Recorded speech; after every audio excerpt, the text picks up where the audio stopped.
Good evening. Welcome to the latest live edition of Last Bell Boxing. Looks like it's just me and thee tonight, Daz. Yeah, might get some sense then. yeah. Get some clarity on the show for a change. Right. So two big shows this weekend, mate. Boxxer got a show in Manchester. DAZN got a show in Sheffield. I'm going to quickly run through the cards, and you tell me which you think is the strongest and the one that you'd be more interested in watching.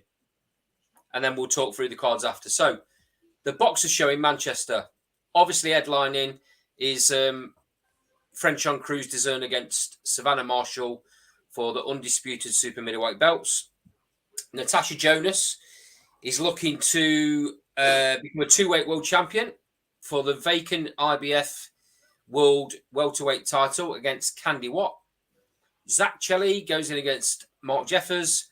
Ben Whittaker is in against Vladimir Bulski. Bulski or something. Beluski, maybe. Yeah. And then Callum Simpson against Boris Crichton. And also April Hunter, Kirsty Babington, let's not forget. Yeah. And then, so the DAZN card is obviously Dalton Smith, Sam Maxwell for the British and Commonwealth super lightweight titles. Dalton Smith's fighting, this is his fight to win the belt outright, British title outright. Pat McCormack against Tony Dixon, which might be a decent scrap. Hopi Price goes in against James Beach Jr., which I think is a really good fight. Louis Silverstone against Adam Cope. Janae Bostein against local lad to us, Ryan Amos. And Nico Levers against Alberto Motos. So of those two cards, mate, which do you believe is the strongest?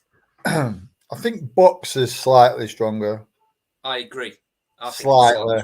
And I'm not a massive fan of the Natasha Jonas fight, though, if I'm honest. Do you think the opponent's not up to scratch? No, she's lost when she stepped up and she beat Kirsty Babington. And to be fair, mate, Kirsty Babington that night were terrible. She was shocking. And it's interesting that had Kirsty Babington won, would it have been Kirsty Babington v Tasha Jonas? Yeah, I don't think it would. Obviously, Natasha Jones, we'll come on to it, but Natasha Jones can only fight who's put in front of her, right? Yeah, of course you can. Yeah, of course you can. So you think the Boxxer card's slightly stronger? Which one are you going to watch? None, because I'll be out with Mrs. Good answer. No, I'll watch them both at some point when I get in, probably. Okay, so I'll rephrase the question. If you was watching one of them live, which one would it be? I'd watch Boxxer. You'd watch Boxxer? Yeah. I like the Callum Simpson Boris Crichton fight, mate. Yeah. There's some good decent scraps. I think Jeffers. I mean, the Jeffers Chelly one. That's a decent one, but I do think Jeffers' lack of power is going to sort of see him undone a little bit with that. Well, yeah, it's a good replacement. Let's talk on the Boxxer card first, then, mate. And we'll start off with that fight. Zach Chelly, Mark Jeffers. I don't know what order they're going in, so we'll just run through them. You thinking Mark Jeffers' power isn't going to be enough? Do you think Zach Chelly stops him? I've not really seen much of Mark Jeffers, to be fair, so I'm probably doing him a bit of disservice. But yeah, I mean the foremost is Chelly, isn't it? You know, he's tipped for big things, isn't he? Yeah, I'm still not convinced, mate. No, I'm not, mate. If I'm honest, I'm not 100%. I like a lot of things what he does, but then I also get frustrated at a lot of things he does. Yeah. I'm kind of the same. His dad's a bit of an interesting one, a character as well. Is there? Yeah, his dad's a nice guy, like, but his dad's also his trainer. His dad, like, basically tells everyone he's the best super middleweight in Britain, and he Well, he's got to eat his son. when he spars as well. When he spars by all accounts, he does a lot of sparring with heavyweights. Wow. Obviously, they're not as experienced. They're not professional heavyweights. He spars with like amateur heavyweights and knocks them out and stuff. There's quite a few videos circulating. If you have a look on YouTube, there's quite a few videos of him KOing That's big interesting, heavyweights. isn't it? Yeah, I mean,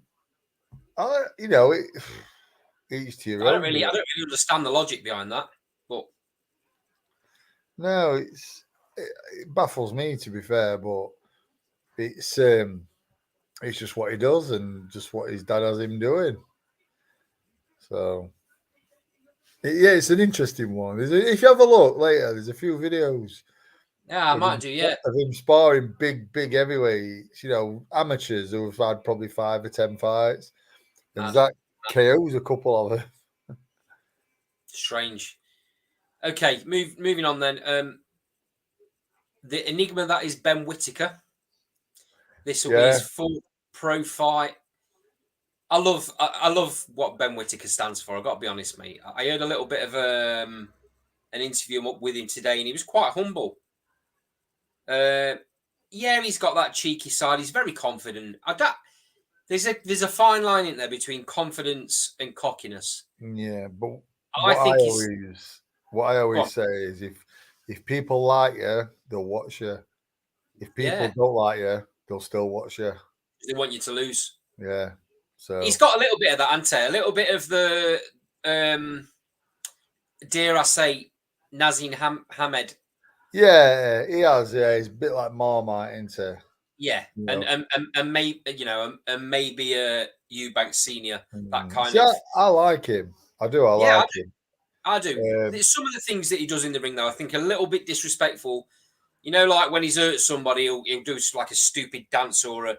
And I think, and Naz got away with that because Naz was very, very powerful and he knocked a lot of people out. As he moves up levels, he'll not be able to do it because I don't think so either. Even though Naz did all the way up until Barrera, didn't he? Yeah, if you get a world class fighter, then you finish him. You don't give him a chance to stay in the some of the things that he's done against some of the lower level opponents, let's say, I think are a little bit disrespectful to the man he's in the ring with. But other than that, Naz did it. Naz did it. Yeah, Naz used to do it. Naz used to dance over him, and also Naz did it at world level as well. I mean, I remember Naz v Jose Badillo. Naz was doing a dance before he was punching him. Do you know what I mean? That was great, wasn't it? Yeah, it is what it is, isn't it? But on all, I think you nail on head. I think away from all the cameras, I think he's a decent guy, by all accounts. So comes across that way. Yeah, so good fighter as well. But he's in a tough division. Very, very good, mate. Very good. Tough division. He's definitely. I mean, what's he? It's a light heavy. I mean, he's already talking about the world champions, which is absolutely crazy. But don't be surprised if that line him v Callum Simpson at some point spoke about as well. That's not a bad chat, is it? Maybe that's why they're on the same. Do you know what I mean? I don't think it'll happen. I don't think it'll happen quite yet. But I mean, I know Callum's a super middle. So it's Callum Simpson. Yeah, I'd like to say that super middle. So, but you never know. He could very easily step up. Yeah, there's not a lot in it, is there? There's £7. I mean, it's not a lot. Yeah, I mean, I'd like to see. He's not going to hang around Ben Whittaker. I'd like to see him in with some of the fringe world level British fighters to see how he fares. Who do you mean? Who do like maybe not even fringe world, but maybe a Shakan Pitters or someone like that. Yeah. I mean, that's a decent shot. Shakan's had a really big career. He's fought at a very high level. Is he past his best? Maybe. It might be a good yardstick for Ben Whittaker. That he's in a tough division either way. Very tough. Just in the UK.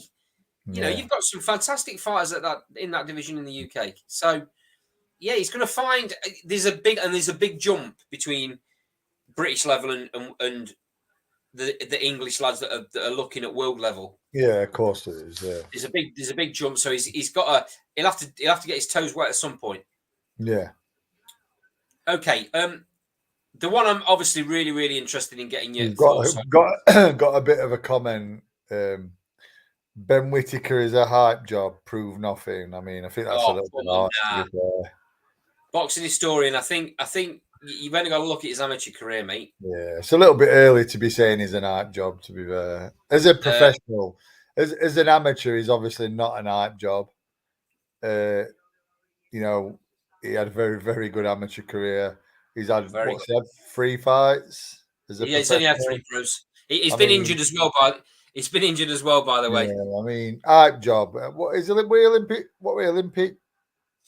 Was he bronze medalist? Olympic bronze, Olympic silver. Yeah. I mean, so how he can be classed as an hype job, I don't really know. He's one of them boxing historians. You either love him or you hate him. Yeah, I don't think he's an hype job though. I think he's going to prove he's going to be very, very. He's an Olympic medalist, so it's like you can understand that there's a bit of excitement with him. Yeah.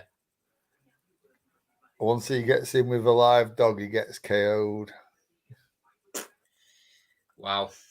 It depends which live dog, doesn't it? That's a big shout. That. Yeah. I think. Do you want to explain, boxing historian? Do you want to explain why you think he gets KO'd? Is it that you think he's too open? You know, does he not quite take things, in your opinion, too seriously, and his defense lacks for it, or? Give us a bit more of a breakdown as to why you think he gets KO'd. I think he goes on to big things myself. I think the talent's there. Will he have to rein it in a little bit? Maybe. Yeah, maybe. He will. He can't. You're not going to be able to do that against world-class fighters, are you? The reason Naz got away with it, mate, was because of his extraordinary power. Typical ex-Olympian. Has things his own way too much, I presume, and will get found out. Bang average. Oof. Jeez. Yeah, you don't like him. You don't like him, mate. Yeah. Bang average. Wow. You definitely don't like him. Hey, boxing historian. That's the beauty about this show is everyone's welcome to their opinion, mate. So yeah, keep them coming. And the beauty of it is. You might be right, mate. Who knows? He's not in his fan club, can you tell? Yeah, it might be chinny. Who knows? Every time he gets you never know with these small gloves on, mate. You never know. No. If he is, then obviously it's a different thing. But it's going to take probably until the world level before we find that out. Because I think his level's above anything. I think this kid is fighting. I think you definitely don't like him, mate. Yeah. I think this kid who is fighting's a decent bit of matchmaking as well. Decent record, but yeah. It's a good test. Not tough, very tough. Yeah, I don't think he's going to offer much to him. I think he's going to make look good. I think he's going to look good. It'll give him some rounds, though, won't it? Maybe. And that's perhaps what he needs. Yeah, but it's in a win-win situation. If it gives him rounds, good. If he takes him out early, no one's done that before. Yeah. You know, it's a win-win situation for him, really. Boxing historian, have you got a bit of history here with Ben Whittaker? Are you going to tell us about it, or? Come on, open up to us. Thanks for that comment as well. Appreciate that, mate. Yeah, spot on, mate. So while he comes back with his little story on why he hates Ben Whittaker so much, we'll move on, Daz, and I want your opinion on this fight. It's April Hunter versus Kirsty Babington 2. So as you know, Kirsty Babington's already beat April Hunter in what was quite a close fight, I believe. Yeah. Didn't see it myself. No, I don't think I come across it, to be fair. Look quite tasty. Do you want to just pick that up before we go on any further? Yeah, I get what you're saying, mate. I don't boxing historian. I think, correct me if I'm wrong, mate, but I think you're a little bit like me, and you like, you like respect shown in ring. It's a case of you don't buy into this showboating and belittling opponents. I think, I which don't like that either. I sort of agree with you, but I accept that it's part of the game. And it has been probably longer than we think. I mean, as far back I can remember when I was young, Hector Camacho used to do it. Do you know what I mean? Yeah. Hector Camacho, as a kid, I saw Hector Camacho doing it.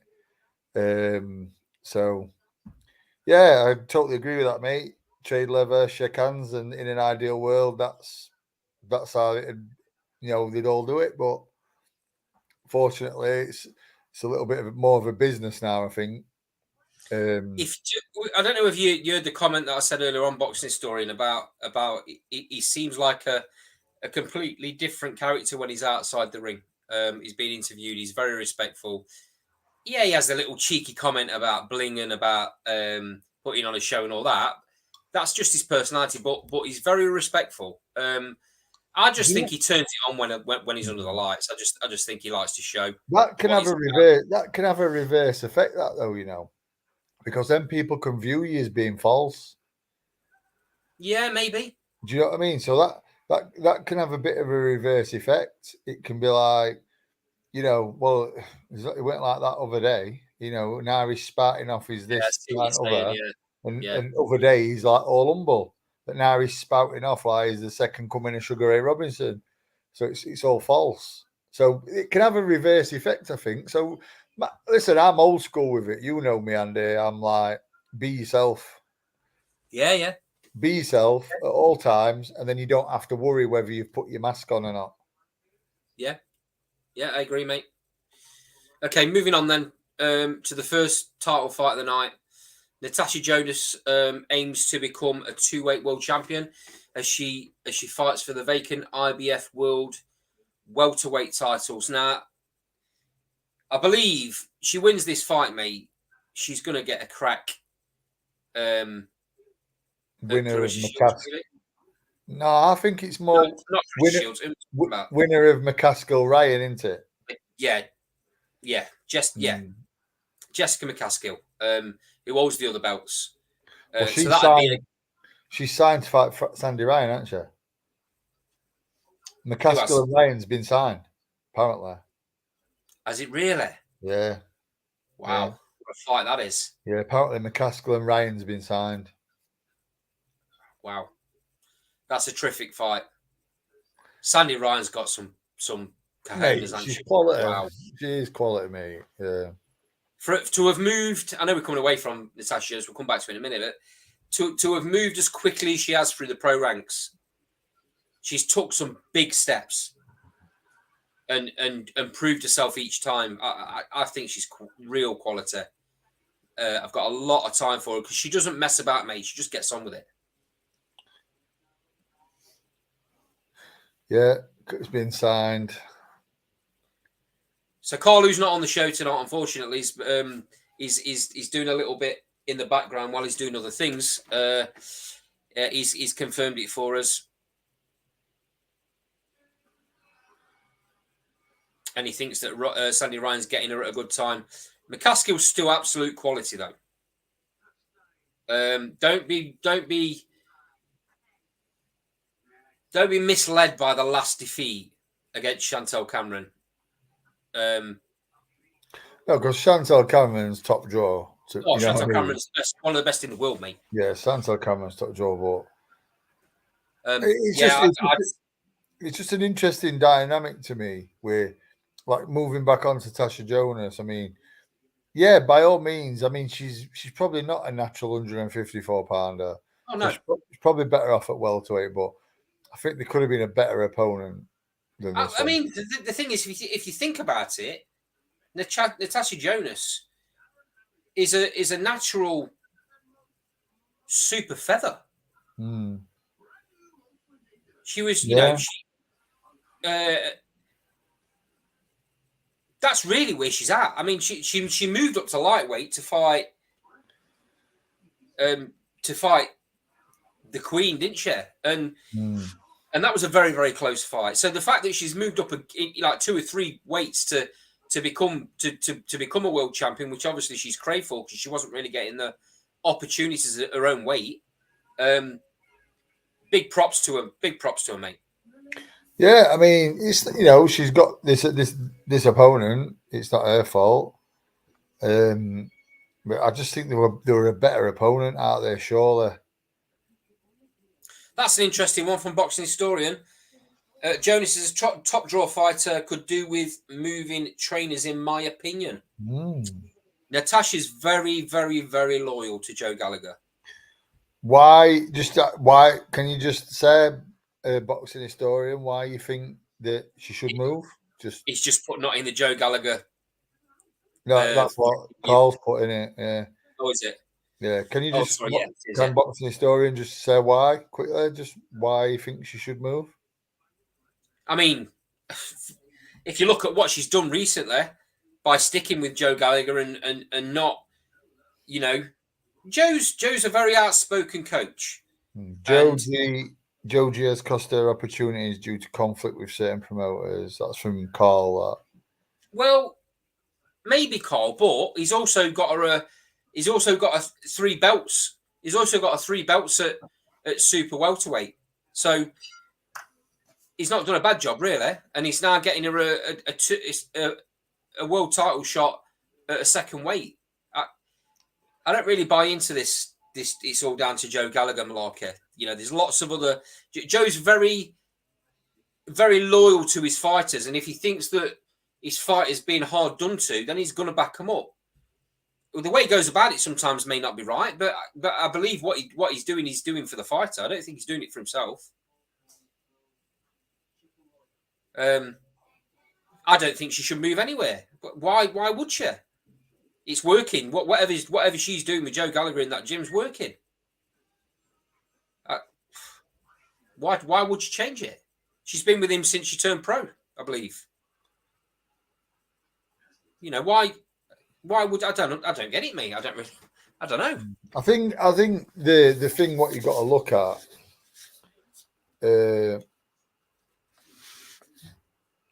it's like, yeah, the falling out, the outside stuff between Joe and promoters, and then you've got Steffi as well, and Joe don't get on, and all this. It's all about the Harper Jonas fight, isn't it? That's not happened. I don't think that's ever going to happen, mate. There's too much. I don't want to say hatred. I don't want to say hatred because that's probably not right. But they clearly don't like each other, and they clearly one of them believes that they should be the A side. The other one believes they should be the A side, and it's really, in an ideal world, it's somewhere in the middle. I don't think that Tasha and Terry actually dislike each other, though, do they? I don't think they get on, mate. No, I'm not saying the best mates, but I don't think they dislike each other as much as Steffi dislikes Joe and Joe dislikes Steffi. Yeah. Well, there's obviously a problem there. It is what it is. If the fight don't happen, it's not like either of them are struggling for fights, though, is it? No, definitely not. Definitely not. Natasha's obviously thinking another route. She's thinking she's obviously got this opportunity, and she's got her head together here with Joe Gallagher and Ben Shalom and gone, let's go. I clearly can't make undisputed at super welter because that fight's not happening with Terry Harper. So let's go down the welterweight route. I'll win this title, and then we'll get an undisputed fight at welterweight. Well, then she's got a bargaining tool for winner in McCaskill Ryan, hasn't she? It'll happen, won't it? Whoever wins McCaskill Ryan will fight. Yeah, and to be fair, mate, it's a bit of I won't say handpicked opponent, but it's a decent opponent for her. So Carl's just put Jonas would beat Harper all day long. I think I'm a fan of both, mate. I think they've both massively improved. since they've moved up the weights. It's surprising, isn't it? You move up 3 weights and you become a much better fighter. It's crazy, really. But I think they have both improved massively. Jonas has always been brilliant, mate. She's always been brilliant. She just hasn't quite had the opportunities. She got a real bad decision against Terry Hopper, in my opinion. I think she won that fight. It was close, but I think she won that fight. And then she was very, very close to beating Katie Taylor. There was only 2 rounds in it. She was level going on the scorecards, and I believe as well. She was level going into them last 2 rounds. And Katie Taylor proved why she's the champion she is in them last 2 rounds in that fight. So she's always been right up there. I'm really chuffed for her, mate, and Terry Harper, by the way, that they've gone on to do massive things. Natasha Jonas, wow, she's proper filling the boots at the end of her career, isn't she? It's outstanding, really. You think this is an easy night's work, though, don't you, Daz, against Candy Watt? Yeah, I do. Yeah, I think it's picked for her. Yeah. Who would you have? If I know it's hard to spring names out of nowhere, mate. Who would you rather have seen Natasha Jonas fight this world title for? Against? To be fair, mate, it's like I'm just gonna have a quick scout on. I'm not taking, and I know you're not either. I'm not taking anything away from Natasha Jonas here. She fights who she fights, and if the belt's sanctioned by that governing body, they obviously think that Candy Watt's a worthy opponent for a world title shot. So you can't fault Natasha Jonas, Joe Gallagher, or Ben Shalom for making this fight. They're going to do what they can for the fighter. I mean, at welterweight, Jonas is in. This is with BoxRec, so Jonas is number 2, rated above Sandy Ryan. McCaskill is number 1. But you see, I mean, you know me, I'm a big fan of Sandy Ryan. I think Sandy Ryan will go on to be best welterweight in world. Candy Wyatt is number 10. Lauren Price is ranked higher than Candy Wyatt. See, Lauren, in my opinion, mate, Lauren Price is nowhere near. I think she's quality, but she's not ready for Natasha Jonas. I mean, above her, you've got a South African girl, Hadia Woolmerins. She's 8-0 with 5 KO. So have they looked at her and thought she might be bit too dangerous? Stephanie Aquino, she's 4-0, but she's like ranked. These are ranked 4 and 5 in world. Right. I mean, to be fair, mate, you've also got the girl. Oh, shit. Can you still hear me? Yeah, I can still hear you and see you, mate. Don't worry. Right, let me try and retrieve it because it's. Well, you done knocked it off. Knocked it off your end. I can still see you near you, mate. Can you? Right, I need to find how to get back on. Don't worry too much about it. If you can you still hear me? Yeah, mate. Yeah. No, don't worry about it. I mean, if you can't get the picture back on, don't worry about it. It's not like you need to see my ugly mug all night, is it? Yeah. I like to see who I'm talking to. I can't see comments, and I like to see comments. Oh, right. Okay. Yeah. Fair point. Let me just log out of it and come back in. Okay. Then, so boxing historian, you say you're a big Natasha Jonas fan. If you're still on, mate, give us your opinion. If that fight did ever happen against Harper, the rematch, obviously it's super welter. How does that go? I think they've both improved massively. I think Terry Harper's very, very strong at that weight. I think it's still a really, really close fight. I know Carl's a much bigger fan of Natasha Jonas. I don't think he rates Terry Harper that much, but I think she's improved massively, and deserves the world championship she's got. It's a shame it's not happening. Everybody wants to see it. I think the 2 girls are not really bothered if it happens or doesn't, and that's the problem. If the 2 fighters wanted it, it'd get made. I'm just not convinced. Oh, Boxing Historians put Harper wouldn't see round 6. Wow. That's a big statement, mate, considering the last fight went to points. Are you thinking Terry Harper's not the same fighter at this weight? Do you think she's a little bit weaker at the weight because of bigger punches? Natasha seems to have carried power to this weight. Yeah, very interesting, mate. Very interesting.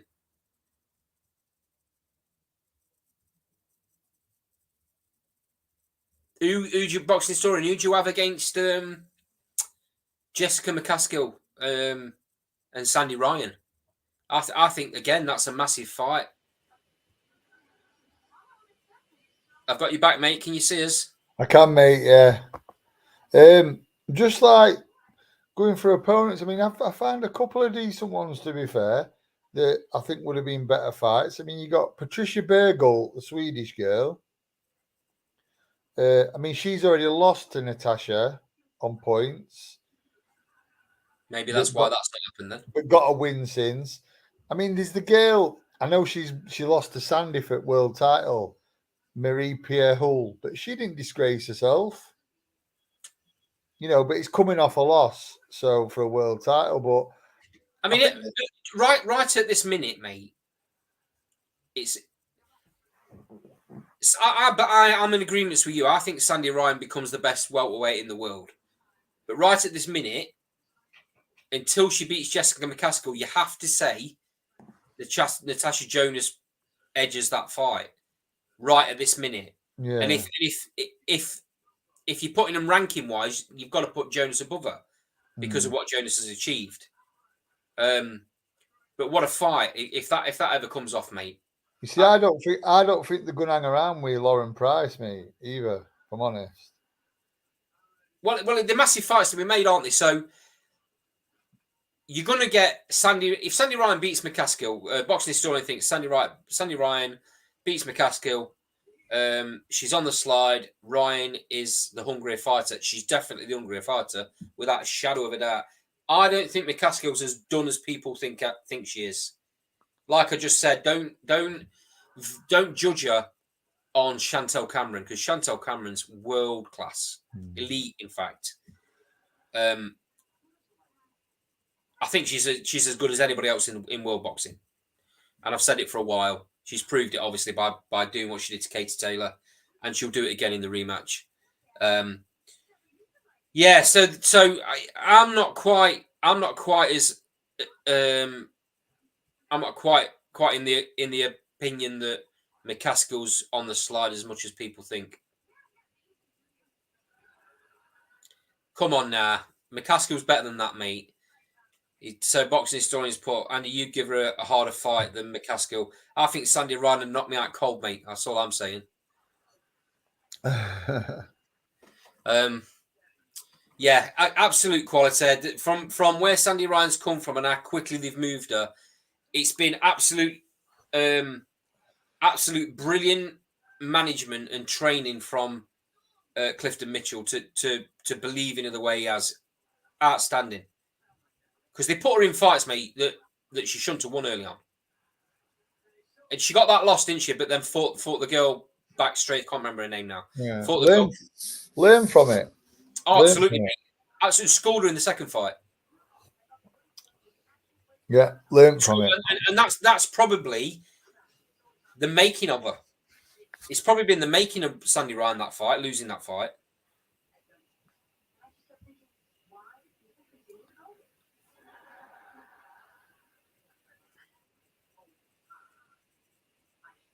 Yeah, loss is for learning, not loss. I agree with that. Yeah, absolutely. There's too many people still, mate. There's too many people that's still protecting that, and that's why boxing is in the state it's in certain divisions. I think it's starting to turn the corner, though, Daz. Some of these bigger fights are getting made. Yeah, which is really good for boxing because it's needed. Okay, moving on to the headliner. Franchon Cruz DAZN and Savannah Marshall for the undisputed super middleweight belts.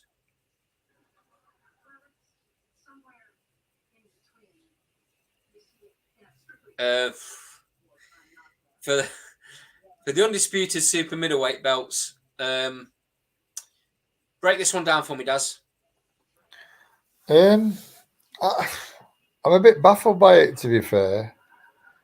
I watched a bit of Franchon Cruz, and I'm like, yeah, I sort of like what I see. And then I watched Savannah, but then I watched Savannah's last fight with Clarissa, and she just got tactics totally wrong. And by all accounts, Franchon Cruz is a decent puncher. And I don't know, mate. I'm sensing this could be a bit of an upset, you know. But then by upset, listen, Franchon Cruz is undisputed super middleweight champion at world. Yeah. Obviously, people after about 7 fights. Yeah, but obviously, and she fought Clarissa Shields in both the debuts. That's how much they both believed in themselves. Yeah, on 2 weeks' notice, by the way, as well. Yeah, so I sort of look and think, you know, they've obviously brought her in because they believe Savannah's going to win. But I don't know, mate. I think I'd have rather had another fight or two before this. Because unfortunately, though, mate, I hear what you're saying. That's not the Peter Fury way. No, but let's be fair, mate. Them tactics for Savannah v Clarissa were horrible, horribly wrong. Yeah, they did. Yeah, they did. Yeah, they were like bafflingly wrong. I think though that Clarissa Shields is much better than Cruz DAZN. Much better on all levels. Yeah, I think this. This is going to turn into a bit of a dogfight because Cruz DAZN is not going to want to allow Savannah Marshall to bully her. So it's going to turn into she's got to get up close, hasn't she? She's got to get up close. It's going to turn into a real dogfight, in my opinion. I still rate Savannah Marshall very highly. She's got wicked power. Cruz DAZN, though, I've changed my opinion of her. I wasn't too enamored when I've seen her in the past because I got the same impression that people get about Ben Whittaker, that she was just cocky, and she's not at all, mate. I watched that head to head, and I thought she come across very, very well, mate. Explained herself very, very well. Yeah, seems very nice lady. Yeah. Yeah. So yeah, I've got a lot of respect. I think it's a great fight. I'm still going with Savannah Marshall there. He's so destined to become world champion, mate. And I think off the back of this fight, I think you'll see Clarissa Shields drop down to middle. To move up. You mean move up? Sorry, and fight her for the undisputed at that weight. Yeah. I think that rematch is bound to happen. I think she might even be there on Saturday night. Yeah, could be. I think it's written in the stars them to get that rematch. And I mean, geez, Clarissa Shields is already a Hall of Famer, and you can argue the best female fighter in the world along with Katie Taylor. But if she wins undisputed at the next weight up, mate, it puts her in a new stratosphere, I think. Yeah. Yeah. She's done so much and proved so much already. To do that as well would be outstanding. So go on then, give us a prediction on this one. I think you're edging towards Franchon Cruz here, aren't you? Yeah, I am, mate. To be fair, I think she's got a bit of fire in her, and I think she's thinking that they're bringing her over, and it's a foregone conclusion. You know, she's undisputed champion, and I think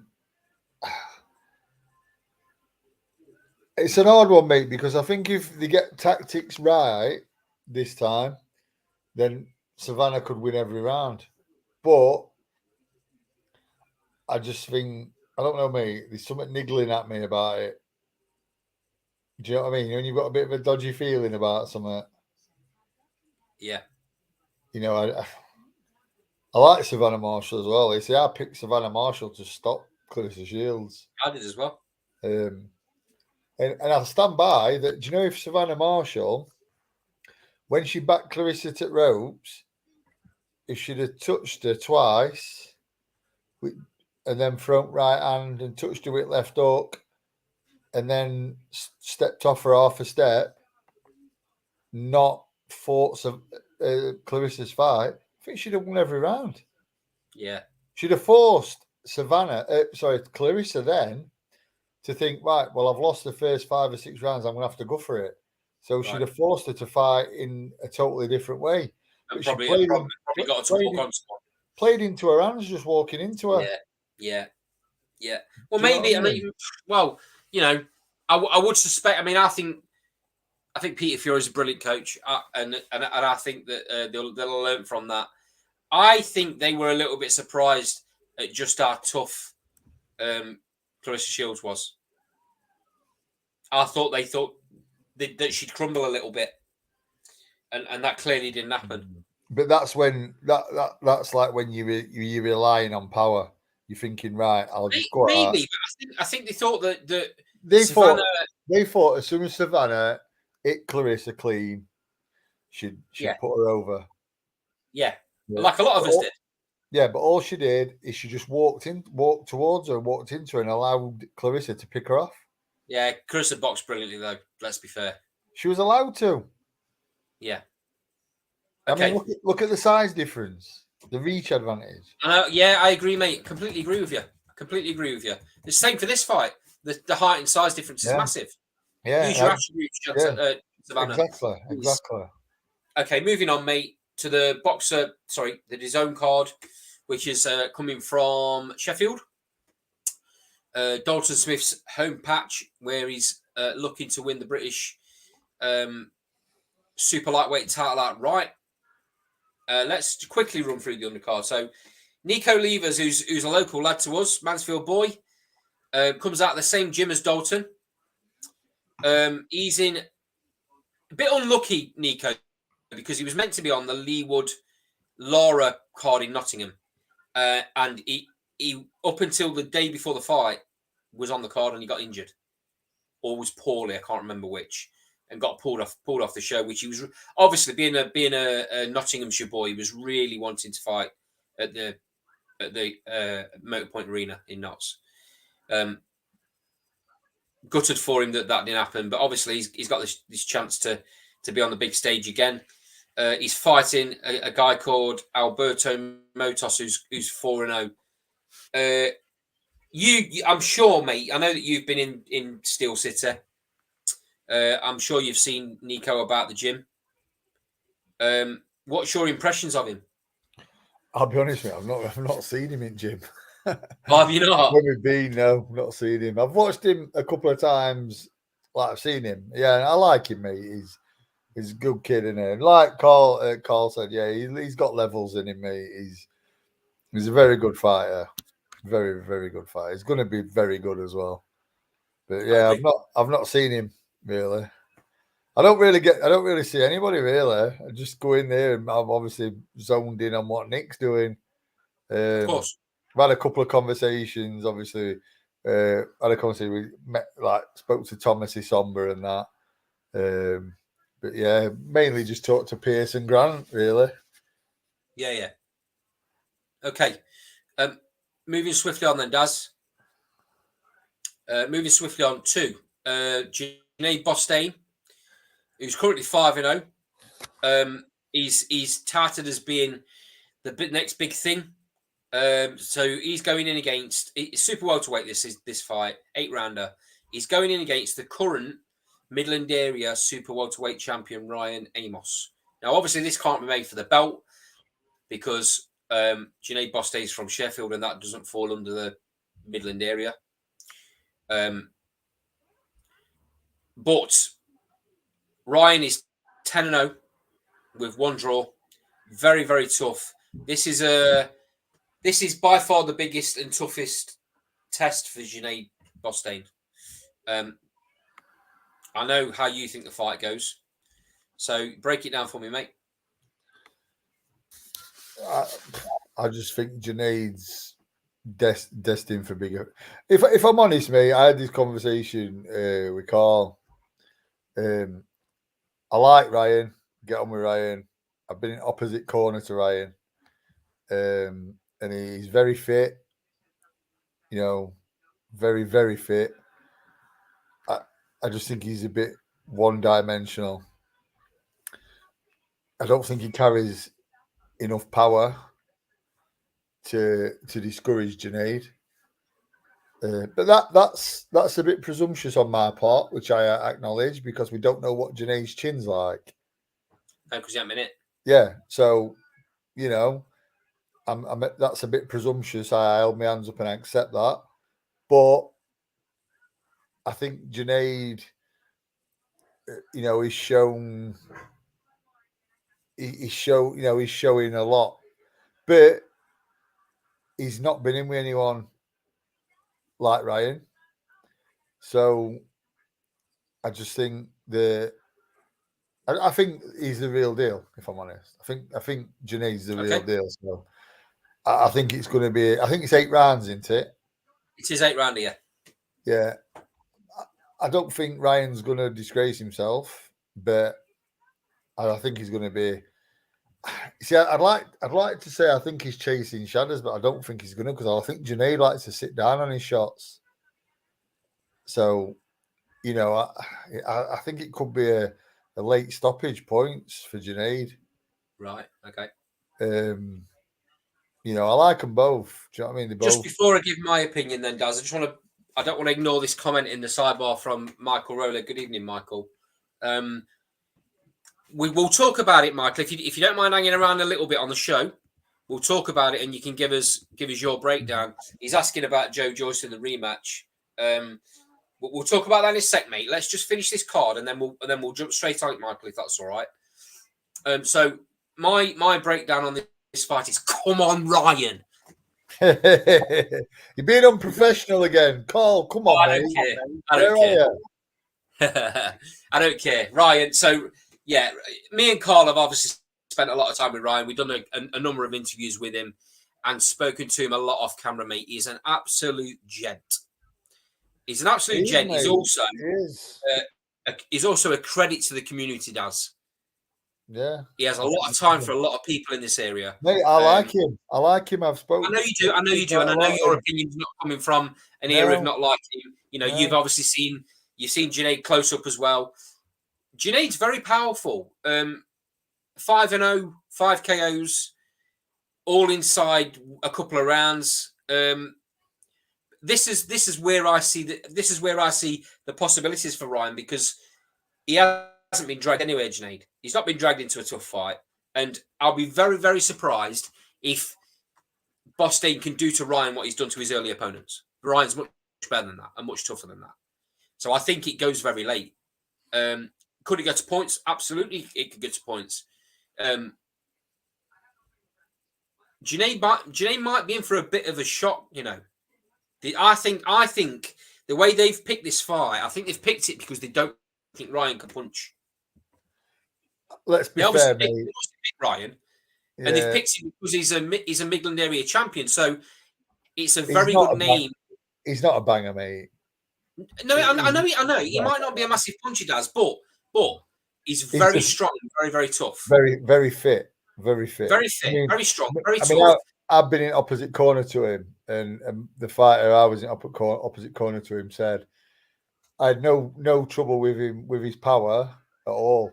It's just that there were that many of them, you know, and he constantly on you. Do you know what I mean? Super fit, super fit. Yeah, and that's obviously an asset, you know. But I think Junaid's going to be super fit as well. Yeah, it's interesting, mate. It's one of them. It's one of them where your brain thinks Junaid's better quality, and then my heart's thinking Ryan could very easily drag him late and cause an upset because you haven't seen Junaid anywhere near anything past round 4 or 5. No, Never mind round no. 8. You just don't know how he's going to react, mate. That's the interesting thing. Everyone thinks he's going to be the next big thing, and it's looking like it. He looks real quality, but let's see. Well, I'll tell you what, though. Let's give them both massive credit for doing it. Oh, without a shadow of a doubt, mate.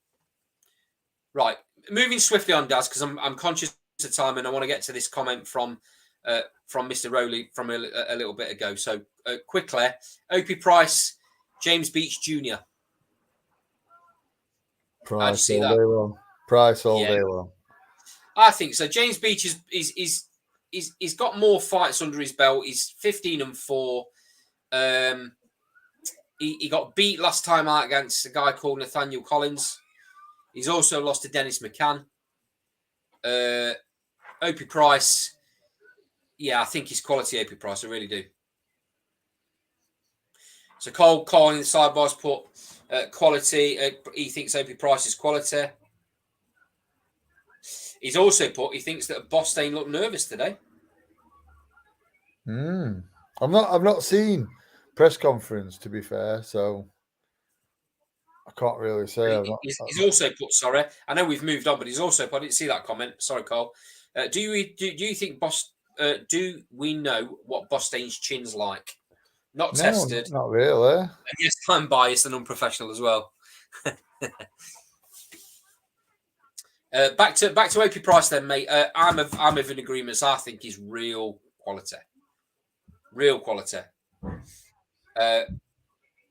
Next fight on the bill. Pat McCormack, 4-0. Welterweight fight, 10 round of this one. Going in against Tony Dixon, who's 14-4. So the quality is much better in this fight for Pat McCormack, but he's another one that looks an absolute $1 million. Yeah, it looks a bit special, doesn't it? Yeah, absolutely does, mate. This lad's been in with the likes of Ted Cheeseman and Maxim Progden and lost to both. So this is an opportunity for Pat McCormack to do a few rounds and look good against a tough opponent, in my opinion. Okay, moving on to the fight everybody wants to see, and this is an absolute brilliant matchup. Dalton Smith, who we all believe is going to go on to do massive things, currently sat at 14-0, British and Commonwealth super lightweight champion. This is to win the British title outright. Going in against Sam Maxwell, 17-1. What a fight this is, Daz. Break it down for me. Good fight. Mate, I like Sam Maxwell. I do like Sam Maxwell. But yeah, I like him, but his power, he carries power as well.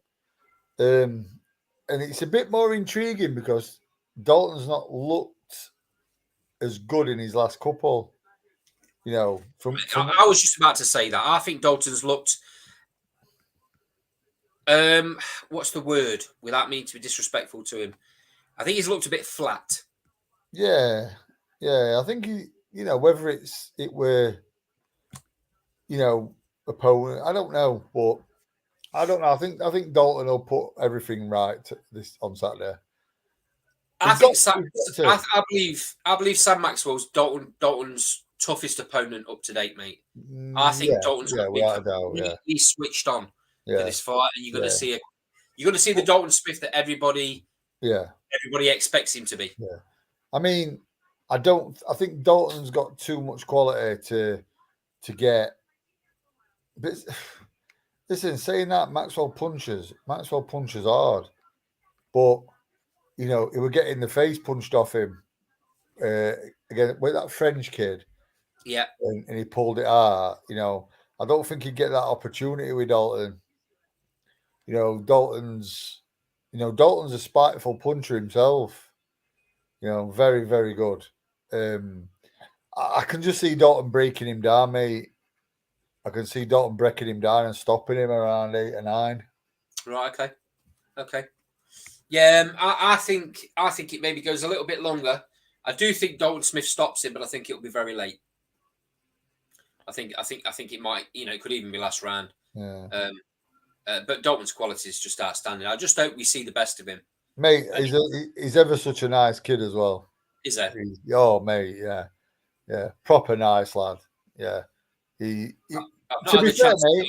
Chance to meet him. I have to say, but to be fair, mate, all of them in that gym are sound. Me and Nick go once a week sparring, and mate, they make you feel like it's your own gym.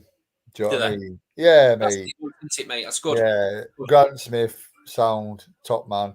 Pierce, top man. All the fighters. Listen, mate, it shows you everything about the ethics of a gym to me. Where when I'm in there and kids come in who train there and they fist pump Grant, fist pump Pierce, and when they walk past me, they fist pump me. Really?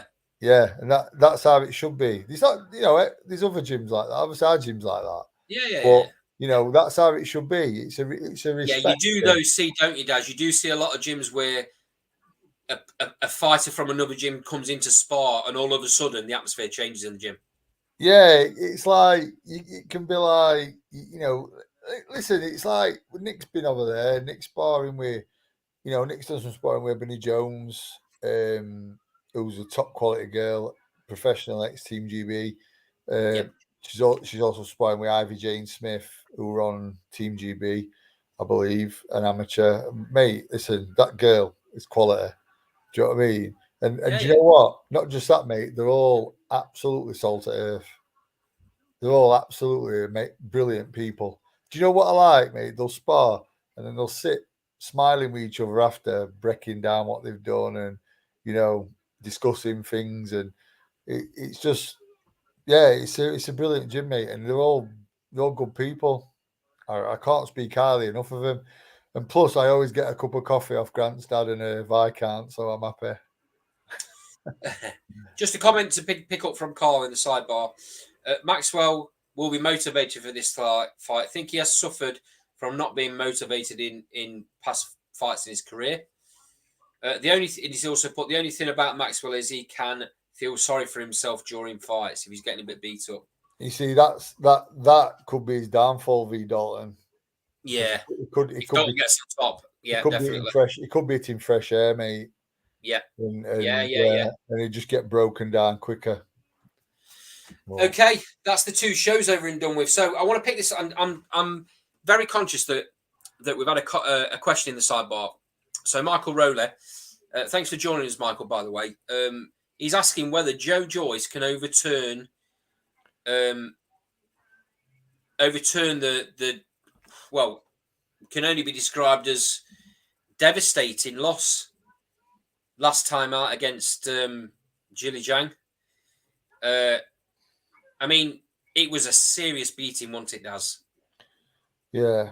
I mean, how does Joe's mental state feel? Because he's always been this fighter where punches just bounce off him. He goes into that fight, loses loads of weight. Was that the factor? Was that the defining factor? Well, I don't understand why he did that. He's been coming in at what, 18.5 stone for every fight, and then he fights the biggest opponent he's ever fought, and he comes in light. Mad, isn't it? I mean, let's be totally honest. Joe Joyce ain't a fancy damn boxer, is he? No, and he's not good. So, he's not got good feet movement. No, he's a very, very tough, and his name suits him really well, the Juggernaut. Yeah, because Carl's put he needs to move his head. He's been needing to move his head since he turned pro. Yeah, and the problem is that because nobody's hurt him, not really hurt him to his head. People have hurt him to his body, but because no one's hurt him to his head, even shots just bounce off. He hasn't learned that because he hasn't needed to.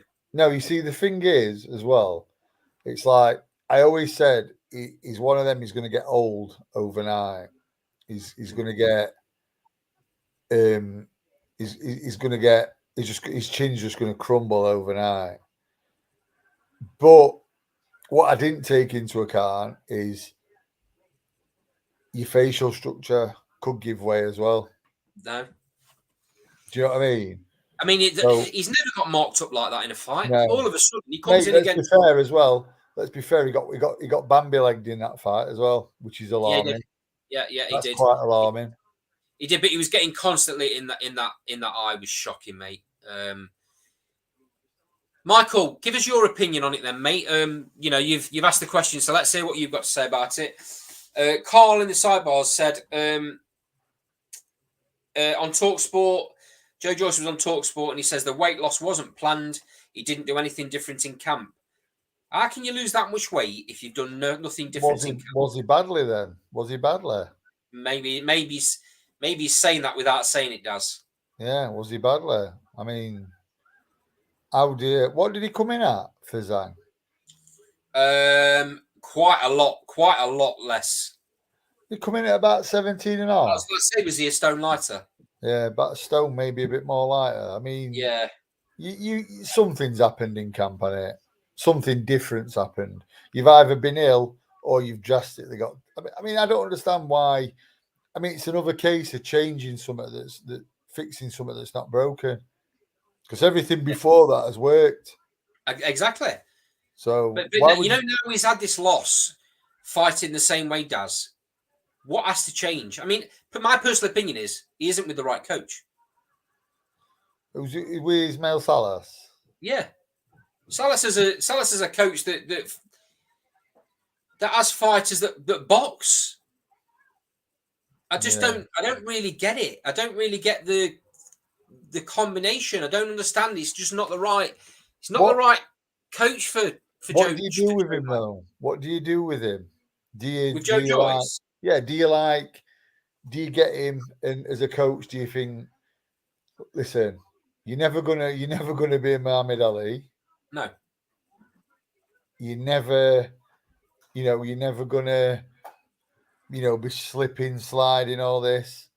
So maybe just have him catching punches, catching and countering rather than.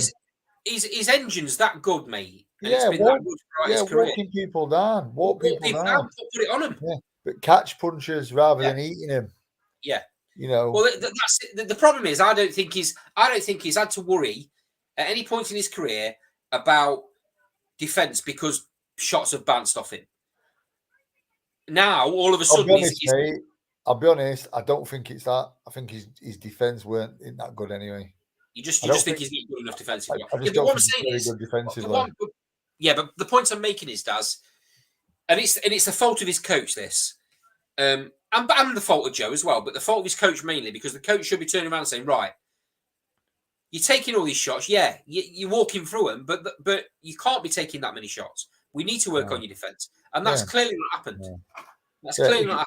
If it's not in him to move his head, if you haven't got it in him to move his head, at least have him, flinching a little bit. But if not, have Anzai catching him. Yeah. Do you know what I mean? Because he don't keep his hands up. Not high enough anyway. So Michael Rowley's come back. I'm not sure. It's a hard one on the books. He was expected to win, but I'm not sure if Zhang has his number. Yeah, good shot, mate. Potentially, Michael. Do you know what, mate, Michael? I think you've got a great point there because I think probably anyone who's that big who can work off a jab possibly could have his number. Yeah, you're kind of beating him at his own game, aren't you? Yeah, I mean, you can't take. And do you know what? I think it's another case as well. Listen, let's get a fashionable trainer as well.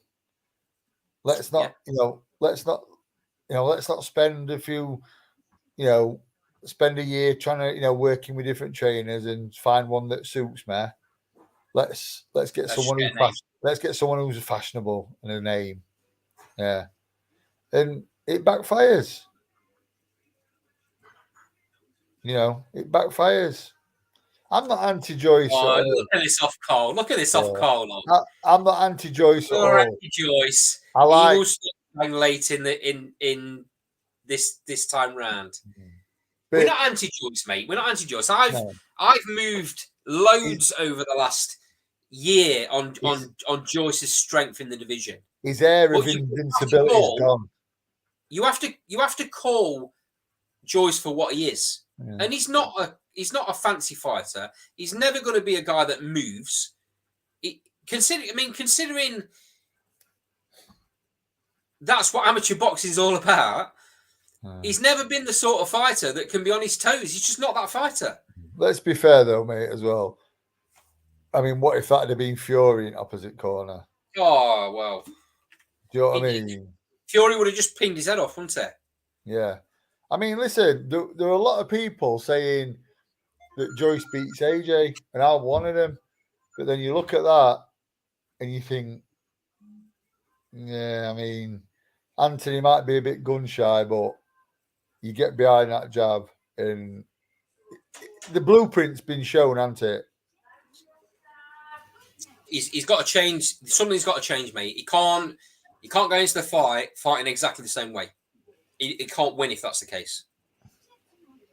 It was more than an off night, Carl. That weren't an off night. That were his limitations catching up with him.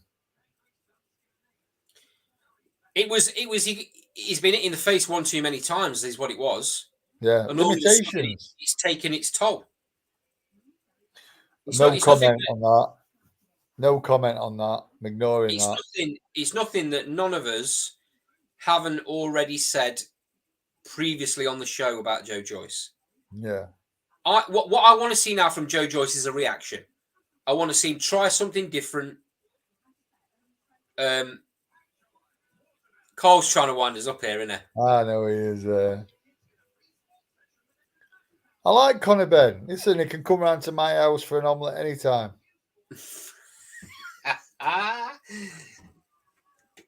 So for everyone in the sidebar,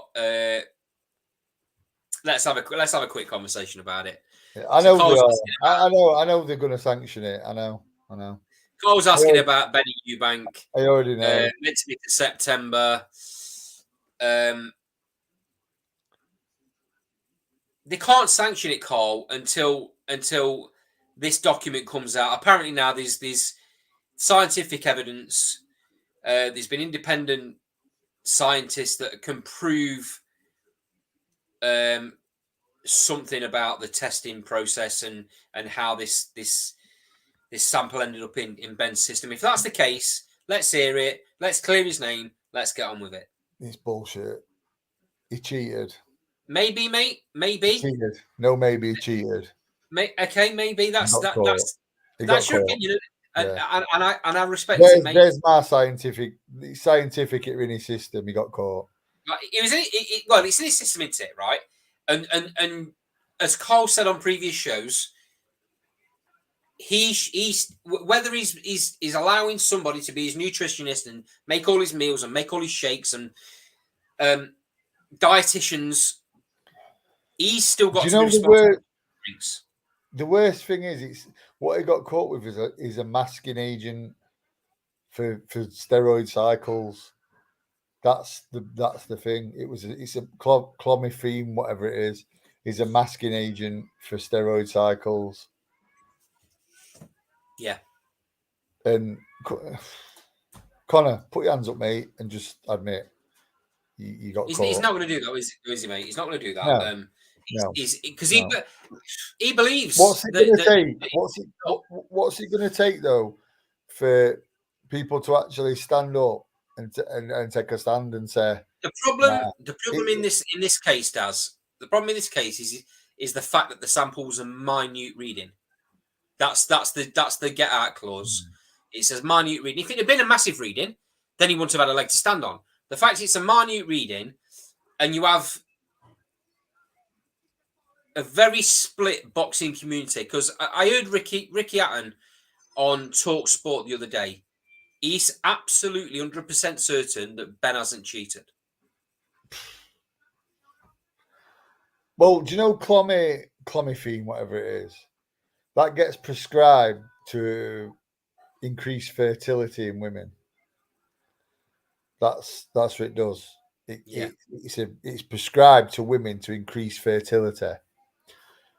It also as with any drug, it's like Viagra. Viagra was used to treat asthma. All right. Originally, it's like any drug. It'll do something, but it'll also have a side effect that can help something else. Basically, clomiphene, I can't pronounce it, but as you know, I've told you, I've got quite a few friends who are professional bodybuilders. Yeah. And as soon as that come out, they said he's masking a cycle. And my point was, well, he's been caught with a minute, like a small trace. Don't matter. Yeah. Don't matter how much he's got in it. He should not have a women's fertility drug in his system. No. And I went, well, shouldn't. He said, and one of them, mate, and one of them, I'm not going to name his name, but he said, Daz, listen, I take it myself. Right. He says, I take it myself. He says, when I do a cycle of performance enhancer, he doesn't compete. He's a bodybuilder. He doesn't compete. He doesn't put people's lives. He says, when I have a cycle, I take that after, because when you've had a cycle, it reduces your testosterone. So the clomiphene brings that back up in a male, but it also masks the steroid cycle you've been on, because that's another way that people testing for steroids can tell whether a man's been taking performance enhancers, because his testosterone drops really low. So that's how it masks it. And he said, I take it myself. I know what it's for. Let me just pick these comments up from Carl. He's put, I don't care what an ex-fighter says. If it's in the sample, job done. What can't speak, can't lie. He's also put, sets a dangerous precedent, this does. What happens when the next fighter tests positive for this type of drug? Well, again, it'll be all about how good his lawyers are, how good his promoter is. How much they can pay for doctors to get a result that they want. What's it going to take for people, the right people, to stand up and say, listen, you're putting other people's lives at risk? I'll tell you what it's going to take, Daz. It's going to take for a boxer to die in the ring. Right, and then they find out. I'm glad you've said that. I'm glad you've said that, because now I'm going to give you an example. What would have happened if Nigel Bennett had tested positive for performance-enhancing steroids after he beat Joe McClellan? He'd have been banned for life. Do you know what I mean? He'd have been banned for life. Yeah. Let's just say on that, though, there was never any. No. That's why I've said, what if he had? Yeah. And not just that, but let's say Eubank. Let's say Eubank gets Michael Watson. Yeah. So I'm not saying it because he was Connor's dad, but I'm just saying anyone where a boxer's been injured, seriously fatally injured, what would have happened to Eubank if he'd have tested positive? What would have happened to Eubank Jr. if he'd have tested positive after the Nick Blackwell fight? Yeah. Do you know what I mean? Is that what it's going to take? Somebody to die? It will do, mate. Because if someone dies in a really high profile fight, and then it comes out that the opponent in the fight has a banned substance in his body, that's all that people that hate boxing are waiting for. Yeah. A situation like that. It's all they're waiting for, and then they can shut us down. Talking manslaughter charges, aren't you? Of course you are. Of course you are. That fight is going to prison. End of. Yeah, it's ridiculous, mate. And do you know what? Every bit of evidence as well points to it, because Conor Benn had life and death with what was his name? French geezer. Cedric P. Perner. Yeah. And then absolutely demolishes two fighters who really have never been demolished in their life. Yeah. And it's like, right, that doesn't sort of add up. But, I just, it's a shame, because I'm a fan. I were a fan of Conor Benn. I like Conor Benn. Me as well. Me as But well. he's Let's see how tainted it now. pans out. I tell you what, though, mate. Until it's completely clear, until a decision's been made, the British Boxing Board of Control are happy with it, and they reinstate him, I won't watch a Conor Benn fight, whether it's abroad or anything. I won't watch a Conor Benn fight. I don't think I'll watch it even if they reinstate him, because The problem is, though, you've had other drug cheats over the years, though, mate. Canelo is a very high-profile one. No one remembers that now. I don't watch Canelo, mate. But no one remembers it. I don't watch Everyone Canelo. thinks Canelo, and Canelo's going to go down in history as one of the best ever. I think he'll be a bit out of that, but yeah, it's an all all-time. isn't it? He'll go down as an all-time great, but yeah, mate, I've got the same opinion on Canelo. Tainted. He's always going to be tainted. Yeah. You know what I mean? It's all Listen, we've been- one of my favourite fighters ever, Roy Jones Jr. When that come out with him, I was like, I can't look at him in the same light. Yeah. I'm glad you brought Roy Jones Jr. up, actually, because there was a bit of to and fro between me, a guy that we have on the show, Rick Glazer, who's a boxing guy from the States, who provides fighters for sparring, sometimes match makes, knows his stuff. Let's put it like that. He's been in the boxing game for about 30 odd years. Myself, Rick Glazer, and a guy, I can't remember the other guy's name. And the question was asked, does anybody beat Joe Calzaghe in his prime, when they're in their prime, at super middleweight? Roy Jones Jr. That was the only name I could come up with as well. Roy Jones Jr. Yeah. I think Roy Jones Jr. was outstanding at super middleweight. What regard would we be talking about Roy Jones in if he'd have moved up, beat Ruiz, and then retired? Exactly. Well, that's what he should have done. Yeah. The fact that he came back down, he got beat by people he shouldn't have got beat by. Yeah. I mean, he dragged he put his body up to 15.5 stone, touching 16 stone, and then dragged it back down to 12.5. Crazy. Yeah. Crazy. Really. I mean, should never have done it. I understand why he did, because he thought he was invincible. He thought he was invincible. Yeah, I mean, let's be fair. When he fought Calzaghe, he dropped Calzaghe. Yeah. And way past it. Listen, Calzaghe weren't his best either. But No, that was Calzaghe's last fight. He was done, mate. I mean, what were the best version of Calzaghe, would you say? Jeff Lacey? Say again? Jeff Lacey? Jeff Lacey or Mikel Kessler, I think. Yeah. So them two against the Jones who be. I mean, to be fair, I know it only went around, but the Montel Griffin rematch. Yeah, I get that. But Joe Calzaghe played with Jeff Lacey. Yeah, Jeff Lacey. I'm picking the version of Roy, the best. Yeah, I get that. I understand what you're saying. The best Roy Jones were. By the way, I agree with you that Roy Jones would have beat Calzaghe, but apart from Roy Jones, then can you think of anybody else in super middleweight history? Because let's be right, super middleweight is not the oldest division. No, it came around in the 80s, I believe. It was first brought into boxing. I tell you what, mate. I sort of think Andre Ward may have eked it out. It's a really interesting fight, isn't it? Because of the styles. Yeah, Andre Ward, mate. He was brilliantly defensively. Andre Ward was. Yeah, very, very good. He like lulled fighters into a sleep, and then attack him. And I mean, look what he did to Carl Froch. Do you know what? Do you know one fight I would have liked to have seen? And it's a bit of a just off the top of my head. Canelo v Calzaghe. Oh no, Calzaghe would have boxed Canelo. Yeah. Okay. Way too big. Too big. At super middleweight, mate. I'd like to have seen that. Easy. I'm not saying Calzaghe would have beat him. Canelo would have beat him, but just my own morbid curiosity. Joe Calzaghe. I don't even think Canelo beats Carl Froch. Way too strong, way too brutal. Yeah, he's way out his division, isn't he? Yeah. He probably should have stayed at middle.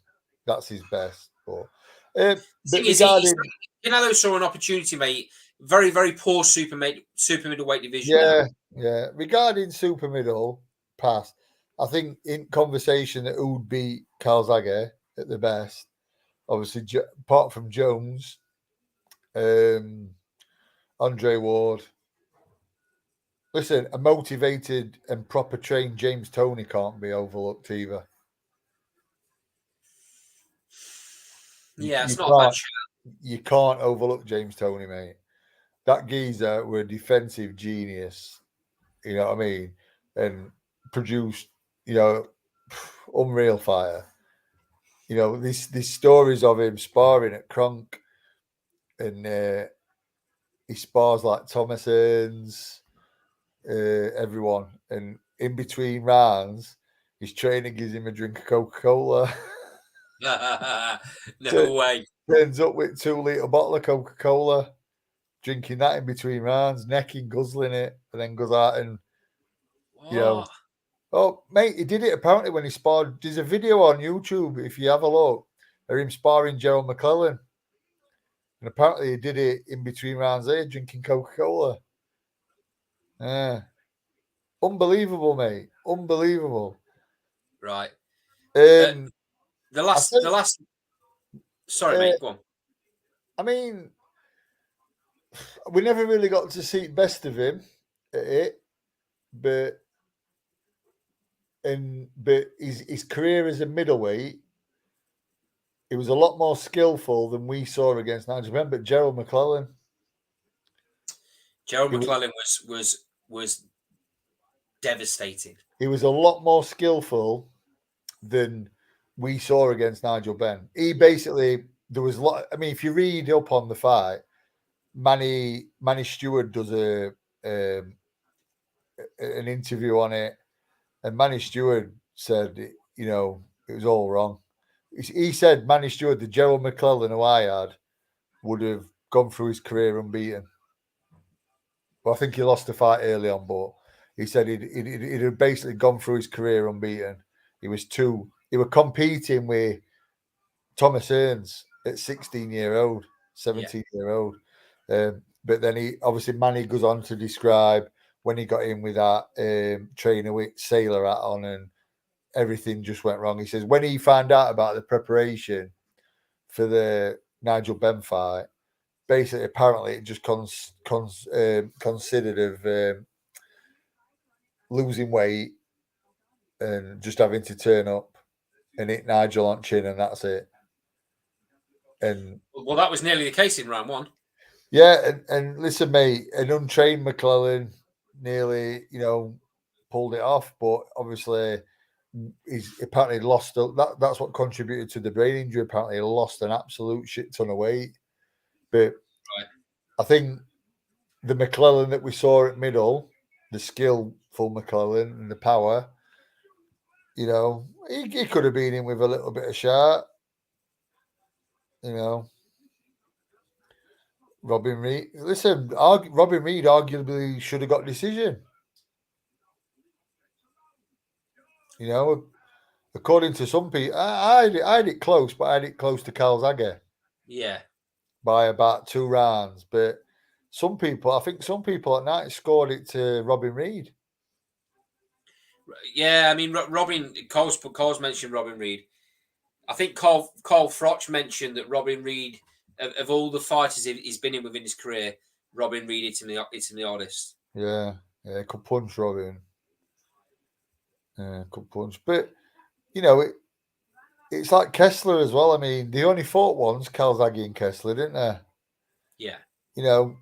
Who's to say if they fought 3 times, they could have Kessler been... was quality, wasn't he? He was really very good, mate. He proved it in 2 fights against Froch as well.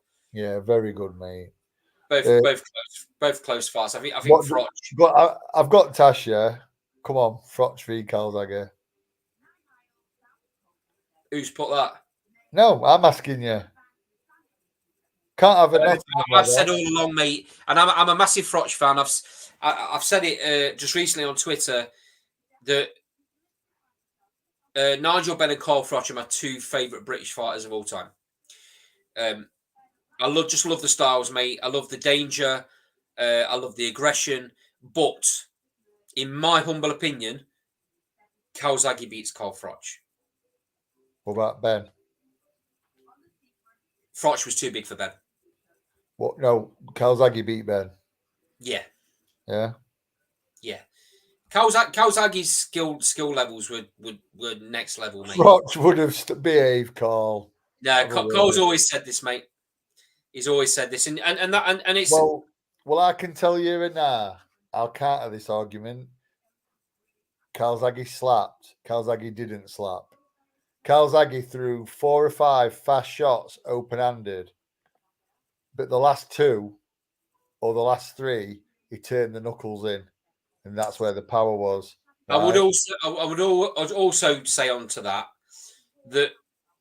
in his earlier fights in his career, he was knocking people out for fun, and he got a lot of hand injuries. Yeah. So that's the reason he started fighting the way he did, like that does, where the first few punches would be not feather punches. Don't get me wrong, no, but they were fast. They were fast, yes. and then the last couple of shots he'd turn in. And I had one of my pals who I grew up with went to spar with him, and he made that assumption. He got invited down. He KO'd a kid called Mike Gormley in about 15 seconds. And he got invited to spar with Joe. And he went down. Joe met him at these services, followed him to thing. Got in, we're spending a week with him, sparring day. And first couple of shots, Pete, who went down, were like, he don't hit very hard. You know what I mean? I might be able to walk through him. He's not a puncher, him. Smack, tap, tap, tap. He says, next minute, he's tapped me 4 times. And then next couple, he says, I was like, what day is it? And he's turned shots in. And he says, it were always that. I knew that after flurries, it'd be power shots. And I'm thinking, where are they coming from here? He says, and it would just scary powerful. Daz, let me pick these up in the sidebar from Carl. I've seen him. So he slapped. Froch would have walked through him. Good night, God bless. No, not a chance. Not a chance. I absolutely adore Carl Froch.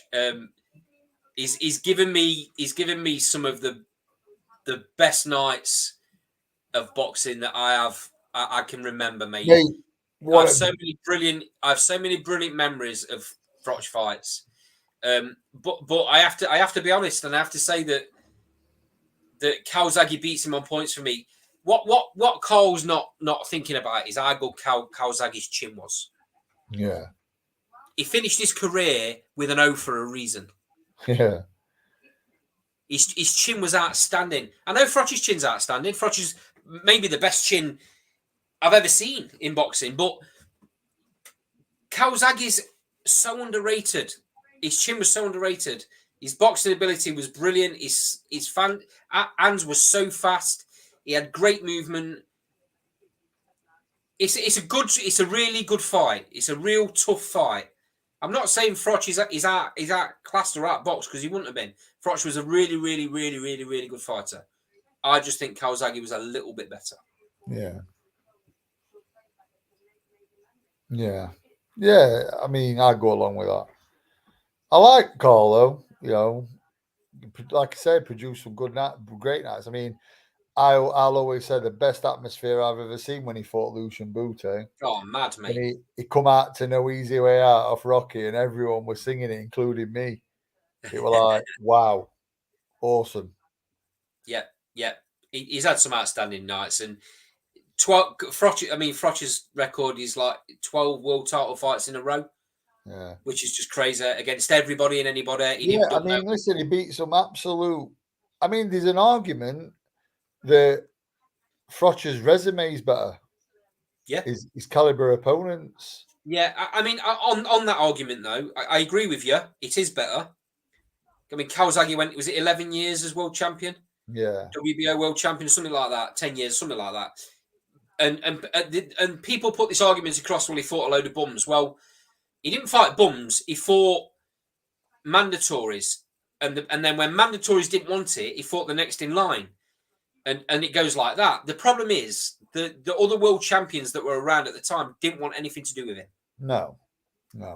They wanted to go nowhere near him, and the fights couldn't get made. That's not Kawasaki's fault.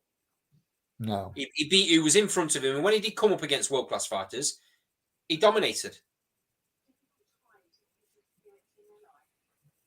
But yeah, I agree. Froch's resume is much better. He fought everybody.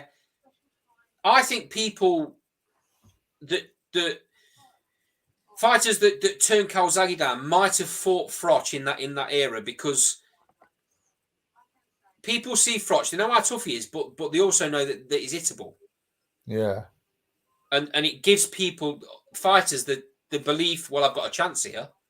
I mean, one thing Calzaghe never did, though, is fight George Groves in front of 80,000 people at Wembley. Yeah, no, he didn't do that and knock him spark out. No, it's a really good argument. It's a shame it didn't happen. But, you know, at the time when Calzaghe was it IBF champion and Froch was mandatory and the fight never happened because Calzaghe decided to go and fight Hopkins in the States, dropped his belt, and then Froch fought what's his name? Canadian. Bute. Lucian Bute. No. When he won his first world title, I was there as well, and I can't remember his name. Oh, Pascal. When he fought Pascal, I don't think that Froch was the best version of Froch. So if he hadn't fought Kawasaki at that point, what do you think the best version of Froch were?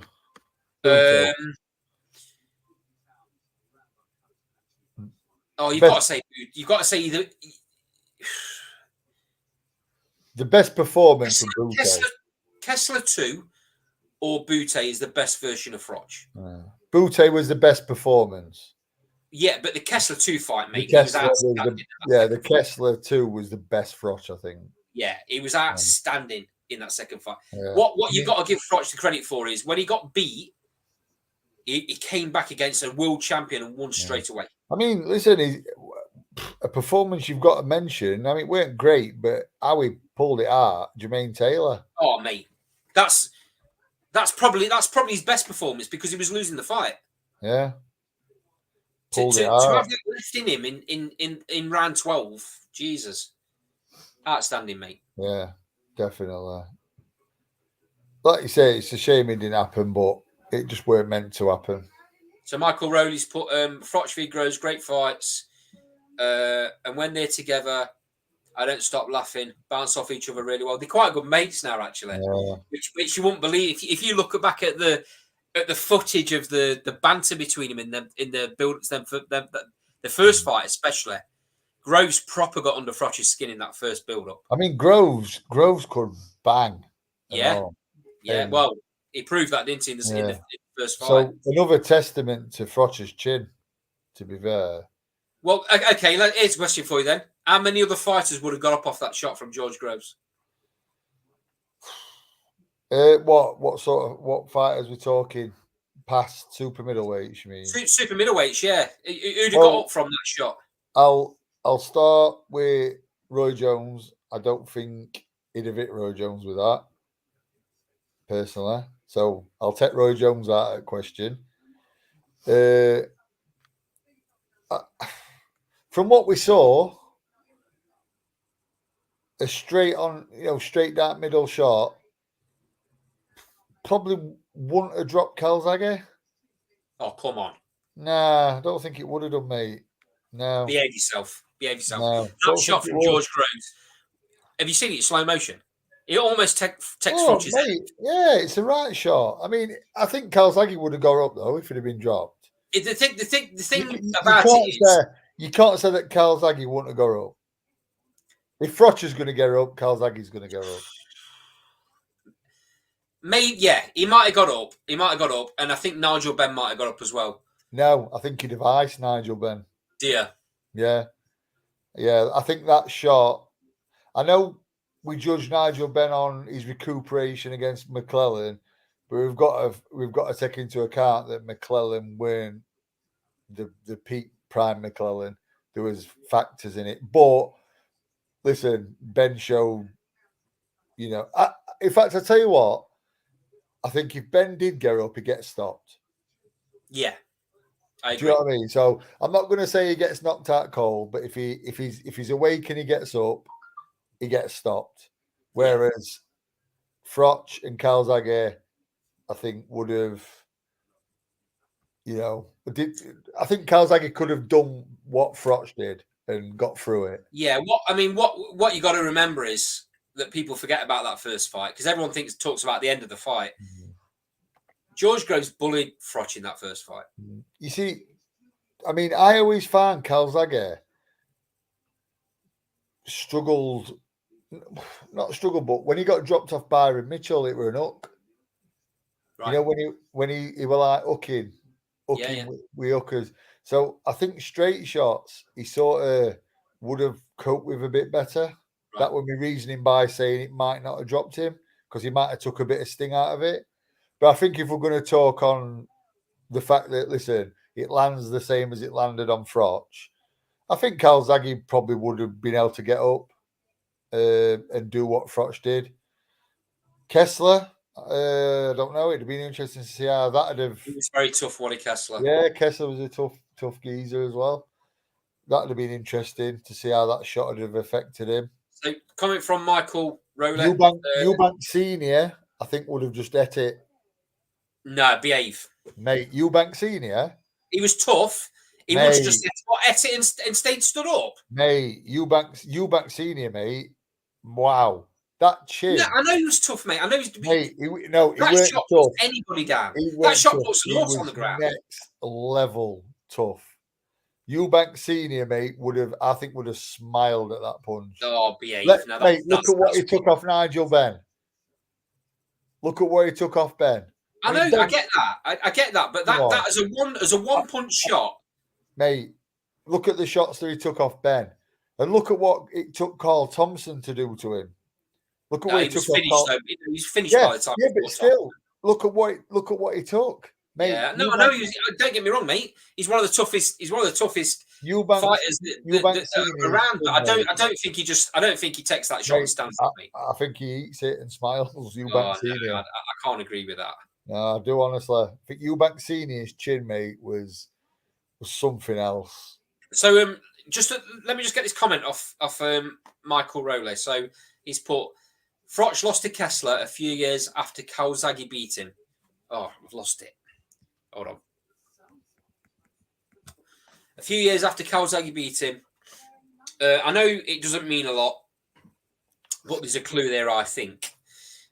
Just a little bit on that. I don't know, people might not know this, but that first fight with Froch and Calzaghe, do you remember the Ashclad across Europe? Froch and Kessler, you mean? Froch and Kessler, sorry. Yeah. Do you remember the Ashclad across Europe? Yeah, I do, yeah. The fight was cancelled because of that. I know it was, yeah. And Froch, because the fight was cancelled, was sat in his back garden having a barbecue when he got the call to say the fight's back on. So what sort of mind frame's he in at that point? That's all I'm saying, right? That's all I'm saying. And those minute little details, Daz, when you've got two fighters that are as good as them two. Yeah, they do make a difference, mate. They do, yeah. So when it comes to the second fight and Froch was properly on it, I think he did a number on Kessler in the second fight. It was still a very good fight, still very close, but I think he did a number on him. Yeah. So Michael Rowley's gone on to say Calzaghe beat Jeff Lacey, who no one would have fought him, who no one wanted to fight. True, no one did. He was called the Mike Tyson of the super middleweight division, if I remember right. He was walking through people, knocking people out for fun. And then Calzaghe schooled him every round, made him look silly. That's how good Calzaghe was, mate. Completely agree. Right. We hour and 39 minutes. Just one more thing I want to talk about before we go. Did you see the interview with Dillian Whyte on TalkSport or hear the interview with Dillian Whyte on TalkSport? No. I think it was end of last week. So obviously, as everybody knows that's seen the interview, Eddie Hearn come out and said the Dillian White against AJ fight's not happening. Dillian White wants way too much money. We're looking at other fighters. So Dillian White goes on TalkSport a couple of days after the interview goes out and says, I've not turned down any money. I'll accept the offer that they gave me. In fact, I'll fight for winner takes all. What do you make of that? Oh God, heavyweight division again. Does that okay? I'll put the question different to you. Does that tell you that AJ and Eddie Hearn don't want the Dillian White fight? Because of how dangerous it could be. Obviously, they've got the big money fight in Saudi in against Deontay Wilder on the horizon in December. Do they want to fight? They keep on this noise about, oh yeah, we want to fight in August. We need to tick over. We need this. We need that. Yeah, they might want to fight, but do they really want to go in and have a bit of a war against Dillian White? Yeah. But if he's not beating Dillian White, he's got no place in ring with Wilder, has he? Of course not. Of course not. But there's the problem, isn't it? Right? Because there's potentially £100 million on the line in December. Yeah. Is he really going to risk that? Whether he believes he can beat Wilder or not, AJ, at the minute, is he really going to risk that £100 million? Because that might be his last fight. If he fights Dillian White is it August? August. If he fights Dillian White in August and does a job on him, boxes really well, everything goes to plan, boxes behind jab, breaks Dillian White down, stops him in 7 or 8, looks really good doing it. Do you think he goes into that fight with Wilder with a bit better frame of mind? Yeah, of course. If he doesn't fight in August and he waits until September, October and gets in with Wilder, mate, I think he's going to get absolutely demolished. I just don't think. I think he's beat from start. I think he needs from the start. I agree. I don't think there's going to be any. I don't think there's going to be any mental strength there at all. He needs a massive confidence, don't he? Yeah, he's going to be. And listen, if he loses to Dillian White, he shouldn't be in ring with Wilder then. Well, no, if he loses to Dillian White, that's his career done, in my opinion. But you shouldn't be in there with Wilder, should you? If he's going to lose to Dillian, no disrespect to Dillian, but as a trainer of him and as his friend, would you really want to put him in with Wilder? No, of course not. You won't, would you? Of course not. But you're talking about people that are making a lot of money off AJ. The problem is, and here's the problem, right? He's got such a big entourage, or he's had such a big entourage in the past. They're all meant to be his mates, but are any of them telling him the truth? No. Have any of them told him the truth? No. It needs Which is why he's in the position he's in. It needs to be in now. I think that's a perfect fight, Dillian White, to be fair. I think it's a perfect fight. Let me just jump in there, mate. Michael, thanks for joining us, pal. Really appreciate your comments in the sidebar. See you next week, mate. See you, pal. Yeah, I think it's a perfect fight. I make it happen. It's a good yardstick. I don't know why they would. I don't know why they would put an offer to White. I mean, this is only Dillian White's side of it, but I hadn't heard an interview with Eddie Hearn since that interview saying Dillian White's full of shit. No, because Dillian White said that about him. I heard on the interview, Eddie Hearn. I heard something about a rematch clause. Well, that's just that won't happen, will it? No, because and then Dillian White said, "Well, don't give me a rematch then." Yeah, I don't want one then. Yeah. If I lose, I don't want one. So that takes that out of the equation. I mean, if they now turn after Dillian White said that so publicly, if they now turn him down and they go and fight Otto Wallin, yeah, what does that tell you about Joshua's mind frame? He's not in a great place. That's what it tells me. And to be fair, mate, if I were training any of these heavyweights, I'd be telling him, listen, straight on him. Put him put doubt in his mind. Attack him straight away because he doesn't want to be under fire, does he? Oh, Cole's put in the sidebar. Eddie Hearn's done. I'm assuming he means Eddie Hearn. He said he's done one today saying he's removed the rematch clause and sent it to Dillian White. Right. So the fight might happen then after all. Yeah. I mean, like I was saying, if you train any heavyweights to fight him, what would you? I'd be having them jump on him straight away. Definitely. Jump on him. Attack him. And that's exactly what Dillian White will do, mate. Yeah. He'll go all out in the first few rounds to try and knock AJ out, and then he'll be blowing. And if he doesn't do it in the first few rounds, AJ stops him. Yeah. But Dillian will put it on him because he knows that's the best way to win. Yeah. Yeah. And to be honest with you, AJ needs that. He does, yeah. Because look at if he avoids all this attack and breaks Dillian down and looks good doing it, then it's a confidence boost. Yeah. Because he cannot fight Otto Wallin or blow some other heavyweight away in 2 or 3 rounds and then get in with Wilder. He's still going to be mentally fragile. Yeah. And listen, what's going to happen first time Wilder lands a shot? Listen, not even on his chin, lands a shot on his gloves. He's going to feel that power in there. Well, I mean, there's no way Anthony Joshua's felt anything like Deontay Wilder's power. No, listen, Wilder, I'd be saying to Wilder, hit him anywhere. Yeah. Hit him in shoulders, hit him on arms, hit him anywhere.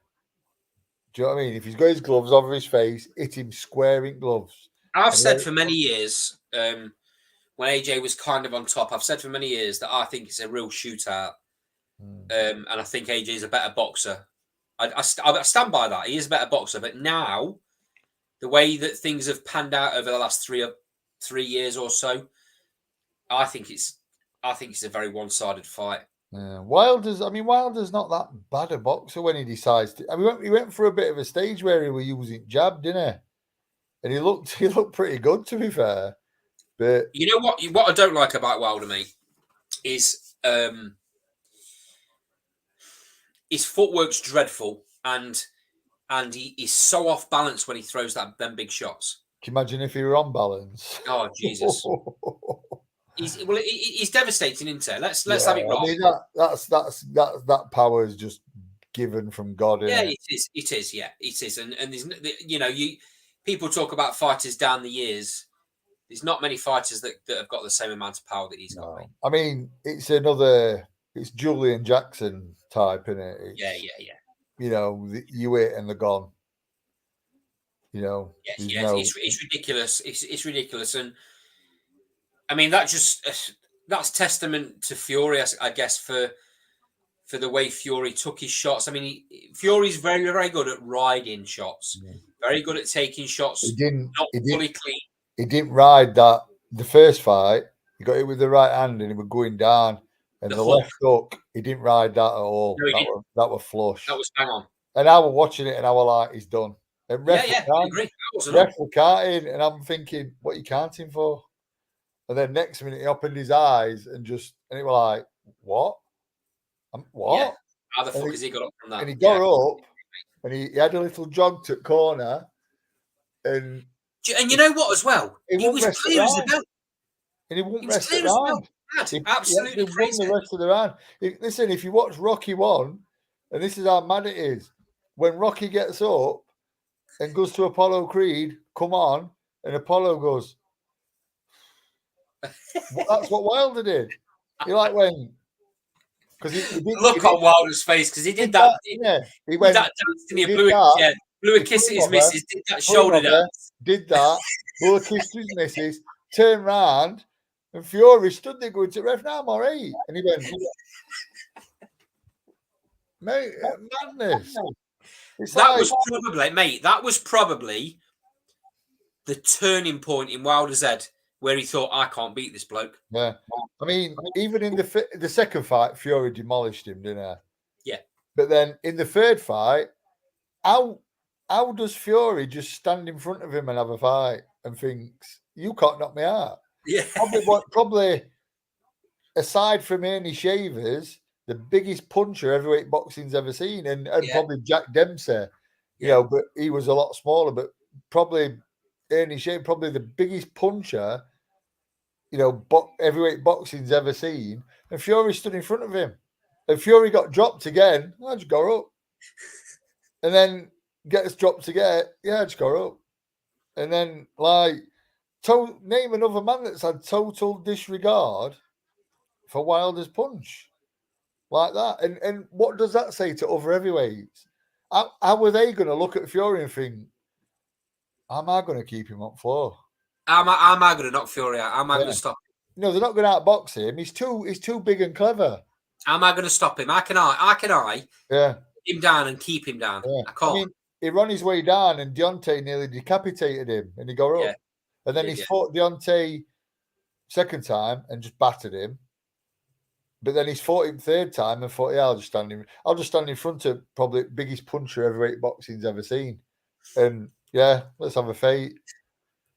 You know what I mean? It was like, what? I remember watching it. I watched it with Mrs. And I'm like, I'm sat on settee, she's here now, she'll tell you. I'm going, Tyson, what are you doing? Yeah, I was doing the same, mate. What are you doing? And he's getting knocked down. And he's just going up, going, yeah, go on then, can't. Get can't off and done with. And then it's like, mate, what are you doing? No, absolutely crazy, mate. I don't know. I agree. I don't think there's another heavyweight on the planet right now that could have done what Fury did. I mean, let's ask ourselves and all. This is not. I'm not saying that Fury would have beat him, and I'm not saying that Wilder would have beat him.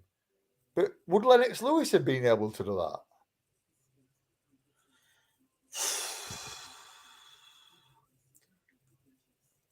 I don't think Lennox. I'm a massive Lewis fan. I don't think Lennox Lewis would have been there for Wilder to land. No. But what I'm saying is, could Lennox have done what Fury did in that? And take that shot and get up? Yeah. No. Could he have then, or could he have done what Fury did in the third fight and just stood in front of him? Blatant disregard. So there's a little bit of a caveat for me on that because I think mentally Wilder was done after the second fight. Yeah. And he wasn't in the same space of being invincible by that third fight. So Fury, if he'd have been in the same mind frame and Lewis would have fought him in the third fight, Lewis would have boxed his head off like Fury did. Yeah. But Fury's actually come out and said, he beats anyone else. Yeah, because of his power.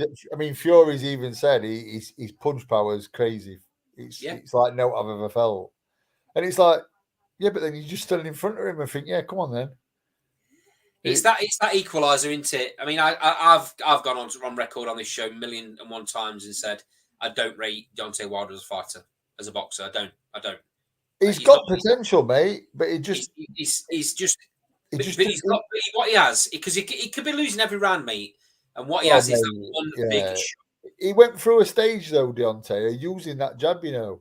And I remember saying, if he starts using jab and using his physical stature and bringing that right hand in off a jab and using everything, using his tools, he's going to take some beating him. But then what he has, mate. He's got a massive reach that is way out of reach. Fighters get lulled into a bit of a false sense of security because he's way out of range. And the way he throws that, like I was saying to you about him being off balance, he throws them shots like it's not a standard boxing shot because he throws it in such a way. The power comes from his feet. Yeah. It's like a coiled spring. It don't come from his legs, does it? It ain't going there. It's like a coiled spring, though, isn't it? You know what? The energy coming shooting up. You know, it's all. It reminds me of. He's like an heavyweight Thomas Hearns. Yeah, exactly. Yeah. Except Thomas Hearns had balance. Yeah, and Thomas Hearns, used his boxing, but Thomas Hearns, similar build. Yeah. Deontay's obviously a bit bigger top half. Yeah. But leg structures, like, they literally had no legs, didn't they? Yeah. It's like, it's just like where does it come from? It's just God given, isn't it? It's just naturally powerful. You can't, if somebody's watching Deontay Wilder to try and learn how to box, you can't teach what Wilder has. How do you prepare someone for him? You can't, can you? Because he's not a traditional boxer. He doesn't throw traditional boxing shots. Do you know what I'd say? If I had an heavyweight, a big heavyweight who could punch a bit, I'd say, I think you've got to stop him. You've got to stop him early, because you can be outboxing him for 11 and a half rounds, and then he just catches you and switches. And the longer the fight goes as well, you're boxing him, but you're going to start slowing down. Yeah. So I think there's more of an opportunity for him to land later on. I think that's what Lewis would have done. The Lewis who fought Andrew Gallotta, because Lewis has come out and said Gallotta were like a bit of a scary individual. Yeah. And he sort of got Lewis's back up and thought, yeah, I'm up against it here. And Lewis used that fear, turned it into fire, and just smashed him to bits. And I think that's what Lewis would have probably done to him.